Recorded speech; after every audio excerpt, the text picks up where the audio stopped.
Hi BookTube, it's Amy here again with the Anatomy of Bibliomania by Holbrook Jackson, beginning today on page 105 with a section titled Old versus New Books. Even if the precedent cautions are accurately kept, the objections are not ended. For those who seek to formulate plans to instruct the young and the unwary in their traffic with books have several opinions pro and con on the virtues of new and old writings. Old books have many supporters. Some will only read old books as if there were no valuable truths to be discovered in modern publications, says Isaac Disraeli.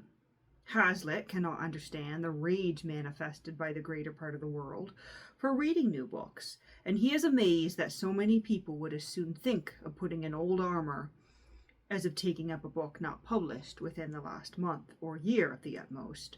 And Samuel Rogers frankly confesses that when a new book comes out, he reads an old one. And that is a classic quote there. When a new book comes out, read an old one. Sage advice. And I guess, according to Holbrook Jackson, Samuel Rogers is the original source of that quote. Never read any book that is not a year old. Never read any but famed books. Never read any but what you like, advised Emerson. Only in science, another will have, are the newest books to be read. In literature, the oldest. The classics are always modern. They have attained, they are at rest. Yet Lord Beaconsfield was not afraid to admit that he preferred a new book, even if bad, to a classic. And Hamerton contends that a man who never reads anything but the classic authors would live in an intellectual monastery. It would not even understand the classic authors themselves. For we judge the past by the present. Do you want to get at new ideas? Lord Lytton asked his son, and answered, read only old books. Do you want to find old ideas? Read new ones. There is no novelty even in novels, for they, witness every month's review, belie their name and offer nothing new. Quoting there from Cowper's Retirement. Nothing so old as a new book, Mark Pattison enjoins. And he quotes out of De Quincey that one of the misfortunes of life is that one must read thousands of books, only to discover that one need not have read them. Long since Bacon knew this when he depreciated such flashy things, comparing them to distilled water, and 'tis the same tenet which Dr. Johnson holds. Modern writers are but the moons of literature, shining with reflected light borrowed from the ancients. Greece appeared to him to be the fountain of knowledge and Rome of elegance. In this present age, Rudyard Kipling contends in a like case that if we devote ourselves exclusively to modern literature, we get to think the world is progressing when it is only repeating itself, and the sum of all it is in the satiric poet. Old musty tomes transformed to volumes new, pens, paste, and shears, eternal toil pursue. And maybe I'll just pause here a minute because that's kind of a nugget of truth that rings clear to me. Some people ask why I read so much old literature. And it's because I find it interesting just how seemingly contemporary some of the ideas and observations can be, especially in the old essays. You know, people in 100, 200-year-old essays make observations and complaints about the direction literature is taking, and authors and readers and life in general. And some of it could very well have been written yesterday. But moving on here. Montaigne was not greatly affected to new books because ancient authors, in his judgment, were more full and pithy. For that reason, belike those books which have survived from past days are, as Emerson states, the only ones that have deserved to last. Hazlitt was another who always read an old book when a new one was published.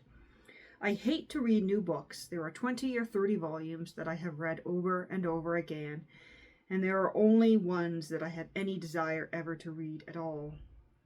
Or rather, and these are the only ones I have any desire ever to read at all.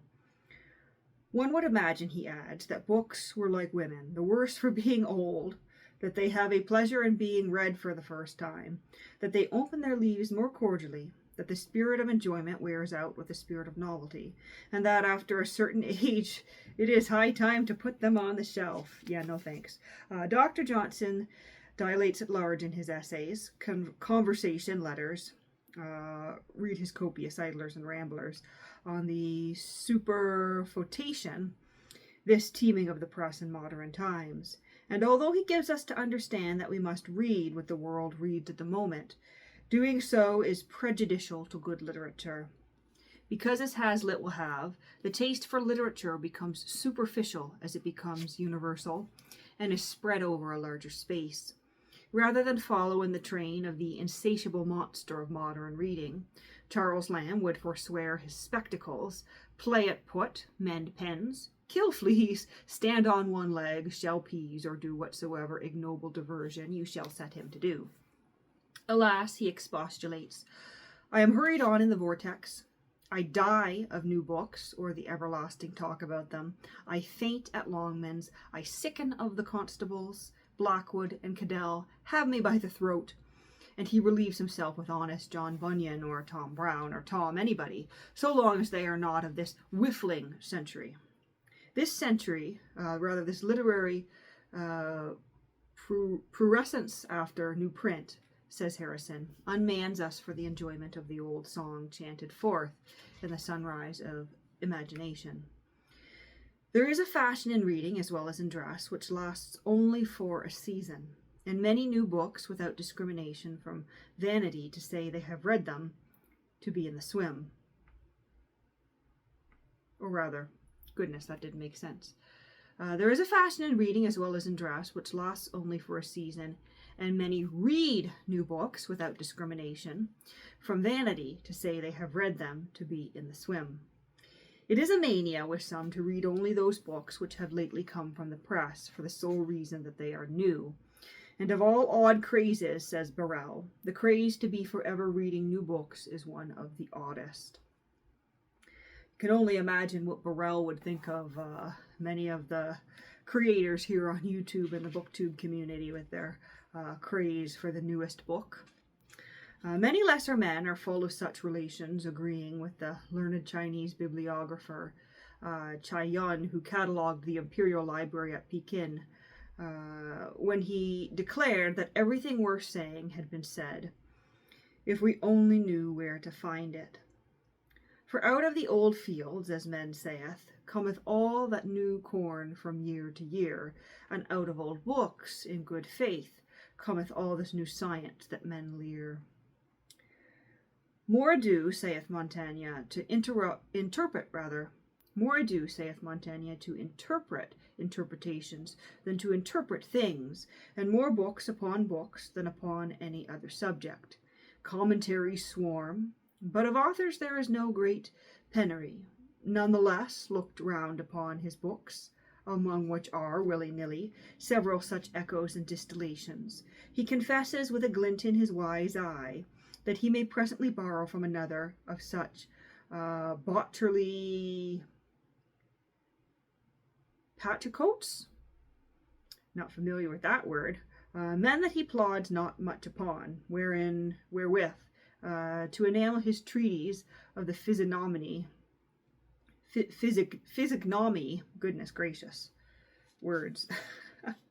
When the Earl of Dudley heard of a new poem, he asked himself first whether it was superior to Homer, Shakespeare, Aristo, Virgil, or Racine, and next whether he had all these at his fingers' ends, and then, answering himself in the negative, he inferred that it was better to devote what time he had to the reading of Homer, Aristo and co., than to newer writers.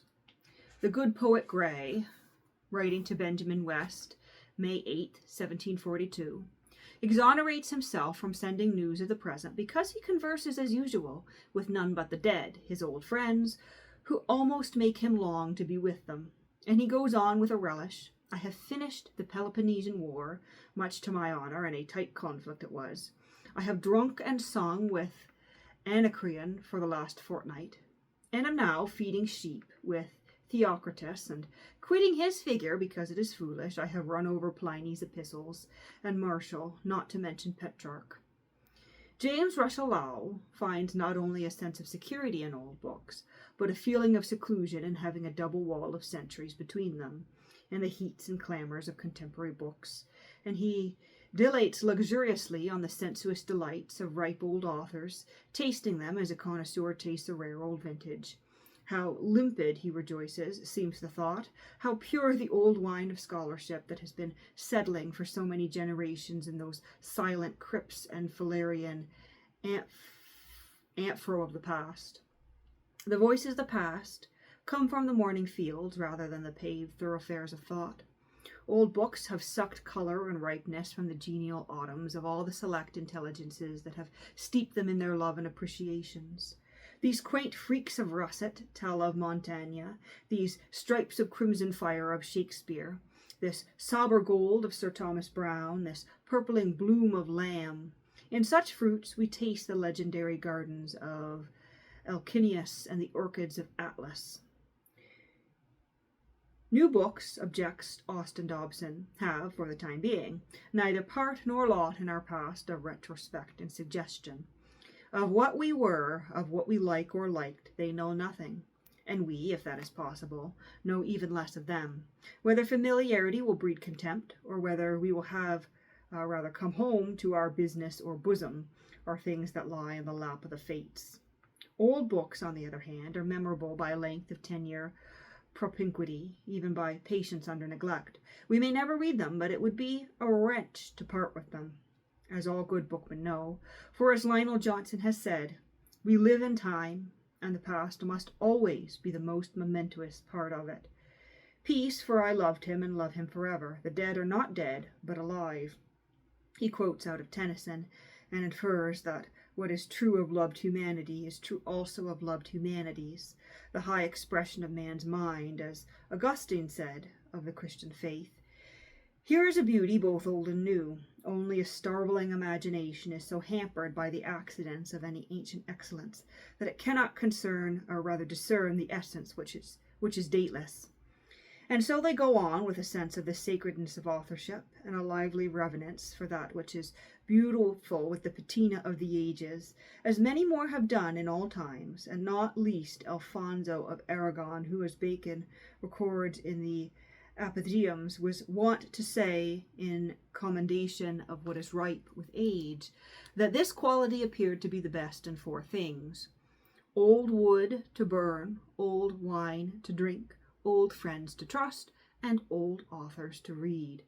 And this is the quatrain of desirable old things. We may well leave a subject which is common experience so universally acclaims, and our William Shakespeare himself has summed up in 3 words: ripeness is all.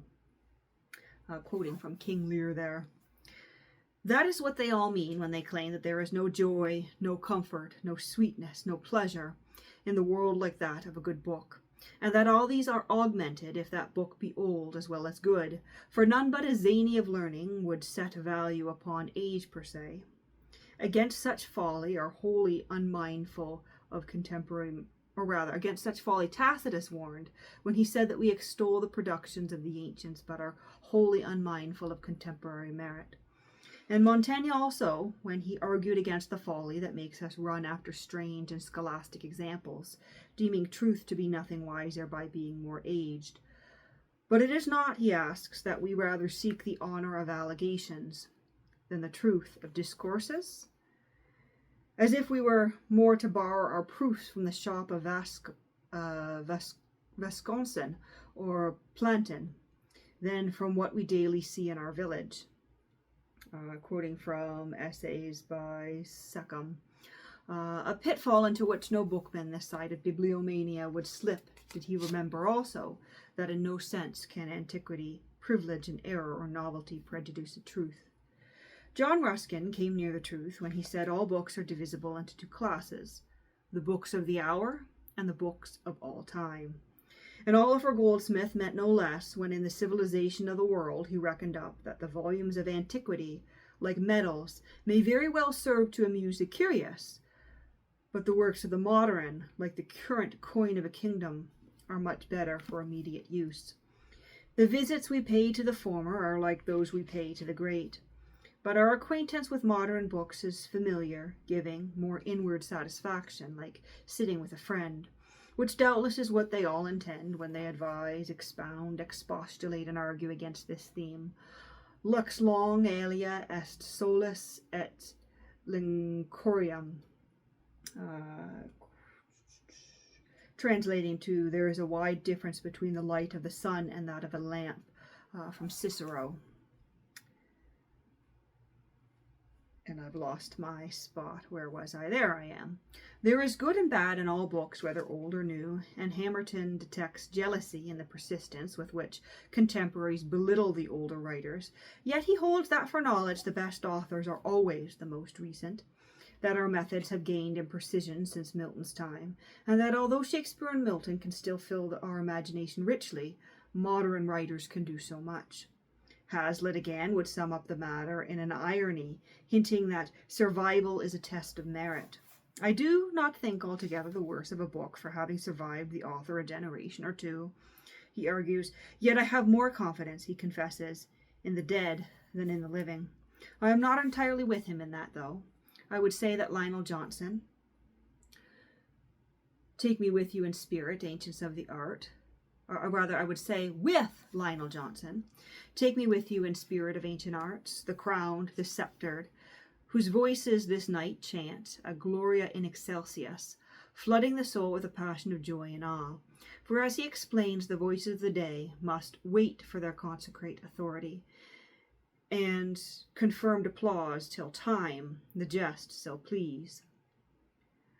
Books being living things must ripen, and they ripen best like buildings and the greater trees in the spaces of time. Even the mediocrities of the past, he says, are more tolerable than those of the present. The blunders of the dead are over and done, harming no one.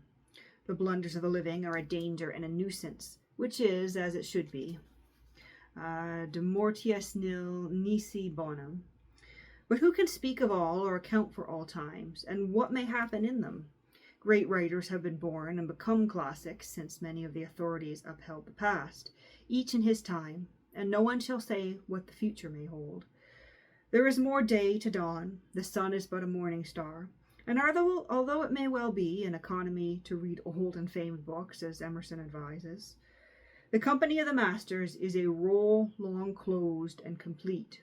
The gates which lead to the Elysian fields may slowly wheel back on their adamant hinges to admit some new and chosen modern. Ab uno disse omnes, take this for a taste, and look out for the best. Speak of the moderns without contempt, and of the ancients without idolatry. Judge them all by their merits, but not by their ages. Quoting from Chesterfield's letters there. And that is the end of that section there on old versus new books.